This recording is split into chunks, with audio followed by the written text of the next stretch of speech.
జై బదులుకు సార్ మనం ఒకటి ఆలోచించాలన్నా మనోభావాలు దెబ్బతింటారు. మనము గుడికి వచ్చేది క్రమశిక్షణ కోసము. చెప్పేవాళ్ళక చేసేవాళ్ళక ఈరోజు హిందూ ధర్మం ఎంత చేతగాందిగా అయిపోయిందంటే అట్లా అయిపోయింది. ఈరోజు లడ్డు విషయంలో చేసినా ఎవరు స్పందించడం లేదు. ఒకప్పుడు 5 ఏళ్ళు మన జగన్ గారు పాలించినప్పుడు అన్య మతస్థులు అంటే క్రైస్తవుల్ని చైర్మన్ చేసినప్పుడు ఎవరు పాలించలేదు. లడ్డు ధరలు వేల మెట్లు చేసి రేట్లు ఎట్లు పెంచారు, 25కి 50 రూపాయలు చేసినప్పుడు ప్రశ్నించలేదు.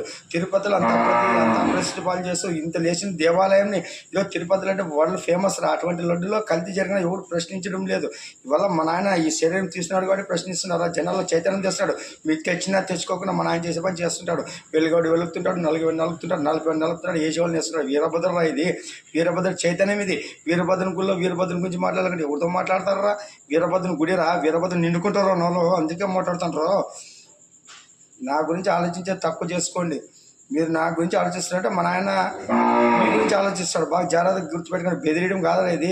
దాన్ని తయారు చేసుకొని సరే మీరు